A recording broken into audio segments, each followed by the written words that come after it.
दृश्य दृश्य के आज के एपिसोड में हम आ पहुंचे हैं आजमगढ़ के बड़ा गणेश मंदिर में। ओम गम गणपतये नमः। ओम गम गणपतये नमः। इस मंदिर की अपनी मान्यताएं हैं और इस मंदिर से जुड़ी हुई पौराणिक कथा भी है। मान्यताओं के अनुसार ये मंदिर रामायण काल से जुड़ा हुआ है। रामायण काल में प्रभु श्री राम जब वनवास गए थे तो उन्होंने अपनी पहली रात अपनी प्रजा के साथ इसी जगह पर बिताई थी और अगले दिन अपनी प्रजा को छोड़कर वो वनवास चले गए थे। ये वो जगह है जहां पर आज भी जो हजारों लाखों लोग हैं उनकी मान्यताएं जुड़ी हुई हैं, उनकी श्रद्धा जुड़ी हुई है। आज भी यहाँ पर हजारों की संख्या में श्रद्धालु आते हैं और अपनी जो फरियाद है वो लेकर यहाँ पर आते हैं और कहते हैं कि यहाँ के जो विघ्नहर्ता गणेश जी हैं वो उन तमाम श्रद्धालुओं की फरियाद को सुनते भी हैं।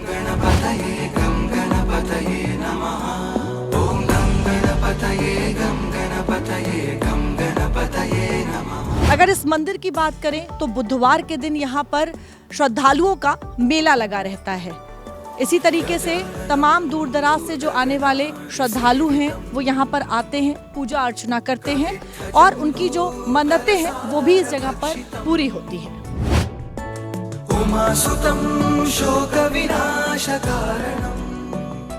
आजमगढ़ जिले में कई ऐसे धार्मिक स्थल हैं जो पौराणिक और ऐतिहासिक रूप से विशेष महत्व रखते हैं। जिले में कई ऐसे भी स्थान हैं जो रामायण काल से संबंध रखते हैं। इसी तरह आजमगढ़ में गणेश भगवान का एक प्राचीन मंदिर है जो ऐतिहासिक और पौराणिक रूप से बेहद महत्वपूर्ण है। इस मंदिर का इतिहास प्रभु श्री राम के वनगमन से जुड़ा हुआ है। पूरे प्रदेश में मात्र 3 विघ्नहर्ता गणेश के पीठ हैं, जिसमें एक स्थान जिले का ये बड़ा गणेश मंदिर भी रखता है। लाल चढ़ायो अच्छा गजमुख को, लाल विराजे सुत गौरी हर को, हाथ लिए जुड़ लट्टू साई सुरवर को, महिमा कहे न जाए लागत हो पद को, जय देव जय देव। ये मंदिर जिले में ऐतिहासिक एवं पौराणिक धरोहरों में से एक है जो आज भी जिले और आसपास के भक्तों की आस्था के मुख्य केंद्रों में से एक है। मशहूर 3 गणेश पीठों में पहला लखनऊ शहर में स्थित है, इसके बाद वाराणसी के लोटिया क्षेत्र में है। इन दोनों के बाद तीसरा स्थान गणेश टीला के नाम से मशहूर ये गणेश जी का मंदिर है। पूरे उत्तर प्रदेश में 3 विघ्नहर्ता गणेश की पीठ हैं और उन 3 में से एक जो पीठ है वो आजमगढ़ में यहाँ पर बड़ा गणेश मंदिर को माना जाता है और यही वजह है कि ये जगह लोगों की आस्था से जुड़ी हुई है। लगभग 60 साल पहले ये जो मंदिर है, ये जो जगह है, तमसा नदी के किनारे हुआ करती थी, लेकिन अब तमसा नदी यहाँ से 1 किलोमीटर की दूरी पर स्थित है। कहते हैं कि तमसा नदी की शुरुआत से लेके अब तक ये अकेला ऐसा गणेश जी का मंदिर है जो तमसा नदी के तट पर स्थित है। यहाँ पर बुधवार के दिन खास तौर से जो श्रद्धालु हैं वो बड़ी संख्या में आते हैं। यहाँ पर मेले भी लगते हैं, अलग अलग तरह के जो आयोजन हैं वो भी होते हैं। यहाँ आने वाले श्रद्धालुओं की जो आस्था है वो इस गणेश जी की पीठ पर बहुत ही ज़्यादा कहा जाता है कि बहुत मजबूत है। लोगों को ऐसा लगता है कि यहाँ पर आकर वो जो कुछ भी मांगेंगे उनकी फरियाद यहाँ पर सुनी जाएगी।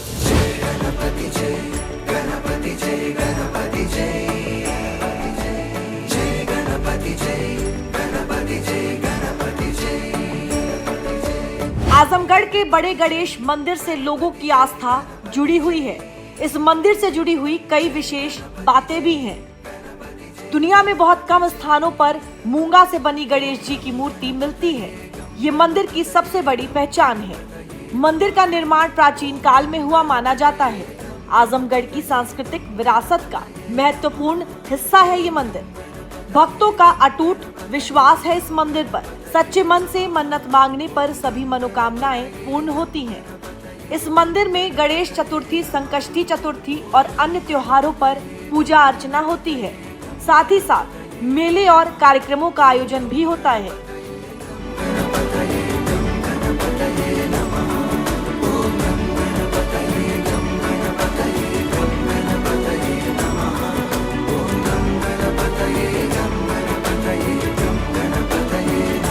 कहते हैं आजमगढ़ के इस मंदिर में गणपति जी के दर्शन के बाद भक्तों को मूंगा पहनने की जरूरत नहीं रह जाती।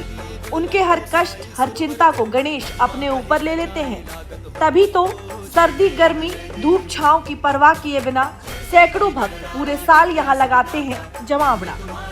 मूंगे से बने बप्पा दक्षिण मुखी हैं, जो विरले ही देखने को मिलते हैं। मूंगे से बने बप्पा भक्तों के हर दुख को दूर कर देते हैं और मांगलिक दोषों से दिलाते हैं छुटकारा। साथ ही भक्तों की हर मनोकामना भी पूरी करते हैं। भक्ति से कोई शरणागत आवे, संतति संपत्ति सब ही भरपूर पावे। ऐसे तुम महाराज मोको अति भावे, सावी नंदन निश दिन गुण गावे। जय देव जय देव। आजमगढ़ की पावन धरती, जहां बसता है बप्पा का पावन दरबार और जहां आराध्य की एक झलक से पूरी होती है भक्तों की मुराद।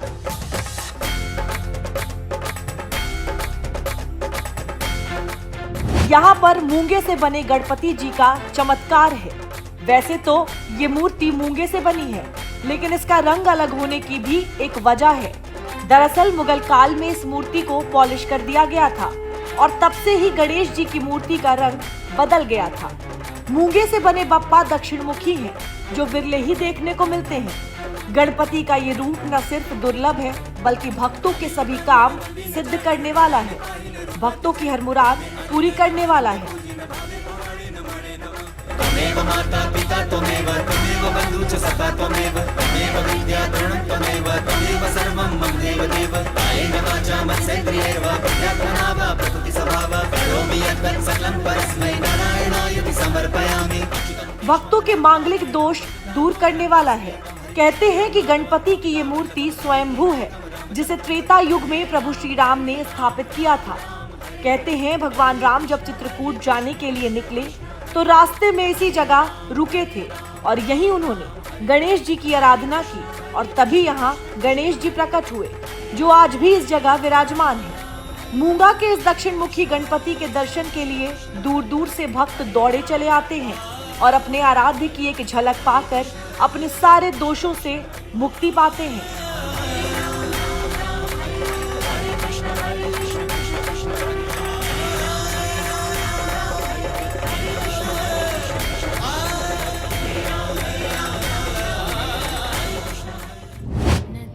मंदिर के महंत राजेश मिश्रा ने हमसे बातचीत करते हुए मंदिर से जुड़ी कई महत्वपूर्ण बातें बताईं। इस समय मैं बड़ा गणेश मंदिर के महंत राजेश जी के साथ बैठी हुई हूँ। उनसे ही समझेंगे इस जगह की जो मान्यताएं हैं वो क्या है। महंत जी ज़रा बताएं सबसे पहले कि जो पौराणिक इतिहास इस जगह से जुड़ा हुआ है उसके बारे में बताएं। पहली बात तो मैं ये बता दूँ कि आप जहाँ बैठी हैं जनपद आजमगढ़ आज बोला जाता है, कभी ये आश्रमों का गढ़ था। वजह यह थी कि जहाँ तक मेरी जानकारी है, भारतवर्ष में यह पहला स्थान है, जनपद है, जहाँ 17 नदियाँ हैं। भौगोलिक दृष्टि से आज भी जीवंत है और काशी अयोध्या के मध्य में है। इस नाते से यह स्थान आश्रमों का गढ़ कभी रहा होगा, जहाँ केवल आश्रम ही रहते थे। आश्रमों का मतलब ये आप समझ सकते हैं कि पहले जल के ही किनारे आबादी होती थी, संतों के आश्रम होते थे नदियों के किनारे, क्योंकि जल का और कोई स्रोत नहीं था, न कुआं था, न इस प्रकार से कोई चीज़ नहीं थे। तो जहाँ नदियाँ रहती थी वहीं आश्रम बनते थे। तो जहाँ 17 नदियाँ हों अपने आप में गौरवपूर्ण है और आज भी जीवंत है। यह नहीं कि आज भी नहीं, आज भी हैं। नाले के शक्ल में हो गए, कुछ अतिक्रमण हो गया, कुछ गंदगी हो गई, आज भी। तो ये तो हो गया इस स्थान की भौगोलिक स्थिति। और गणेश भगवान गणेश जी की यह आदमकद प्रतिमा, एकल प्रतिमा, न मालूम कब की। हमारे पूर्वज जी बताते थे, मैं बच्चा था तब भी ऐसा था। कितनी बार स्ट्रक्चर टूटे, बने, बिगड़े।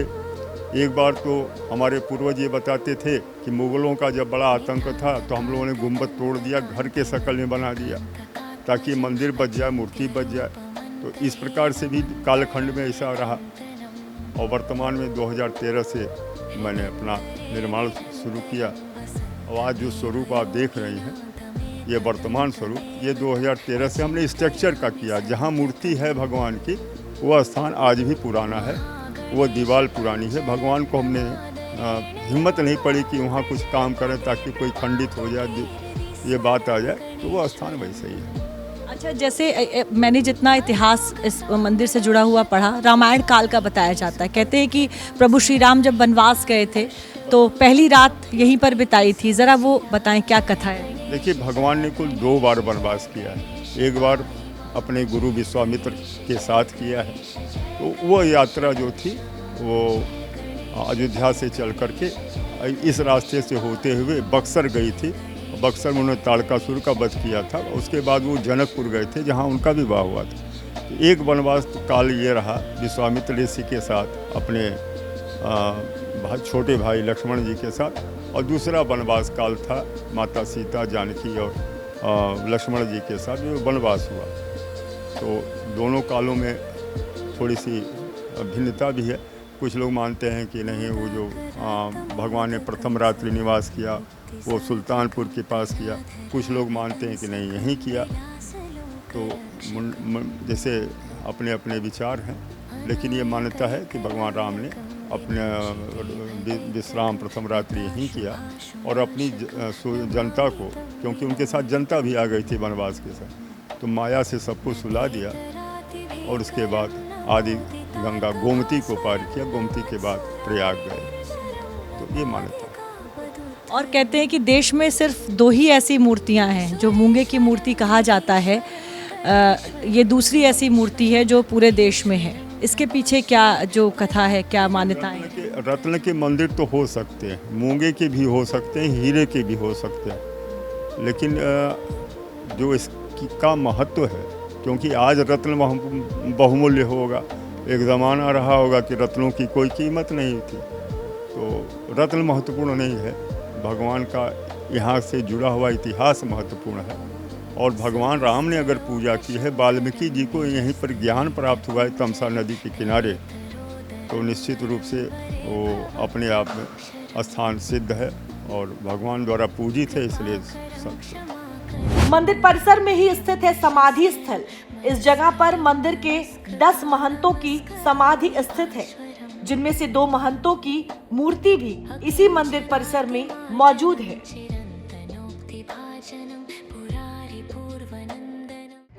बड़ा गणेश मंदिर के मुख्य द्वार पर ही स्थित है प्राचीन शिव मंदिर। ये शिव मंदिर अपने आप में अलौकिक है, जिसके पीछे छिपा हुआ है एक रहस्य। जब आप शिव मंदिर के अंदर प्रवेश करते हैं तो शरीर में कंपन महसूस होता है, यानी कि इस मंदिर में आज भी वाइब्रेशन को महसूस किया जा सकता है। मंदिर के अंदर बैठकर जब आप ओम का उच्चारण करते हैं तो आप अपने पूरे शरीर में इस वाइब्रेशन को महसूस कर सकते हैं। यहाँ आने वाले श्रद्धालु इस शिव मंदिर के अंदर बैठकर ओम का जाप करते हैं और इस कंपन को महसूस करते हैं। महंत राजेश जी से हमने इस पर बातचीत की और उसके बाद खुद भी शिव मंदिर के अंदर बैठकर ओम का जाप करते हुए मंदिर के अंदर मौजूद उस वाइब्रेशन को महसूस किया।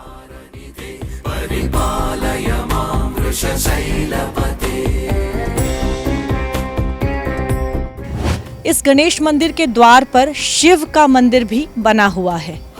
इसके पीछे भी जो मान्यता है वो जुड़ी हुई है और कहते हैं कि ये जो शिव मंदिर है इसके अंदर वाइब्रेशन को महसूस किया जा सकता है।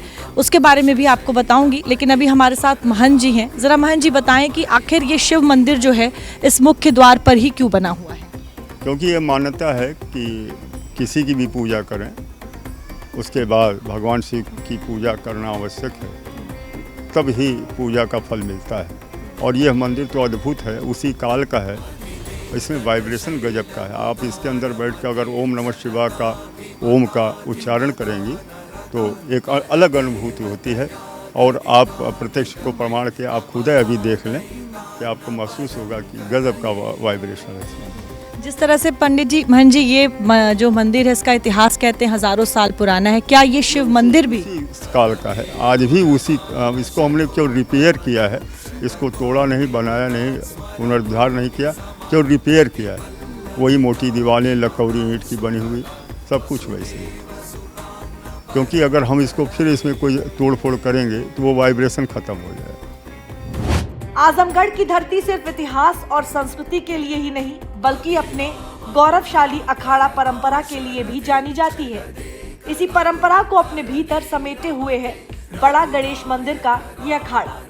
ये सिर्फ मिट्टी का एक मैदान नहीं, बल्कि वर्षों से चली आ रही उस परंपरा का प्रतीक है, जहां शरीर के साथ साथ मन और चरित्र को भी मजबूत बनाया जाता है।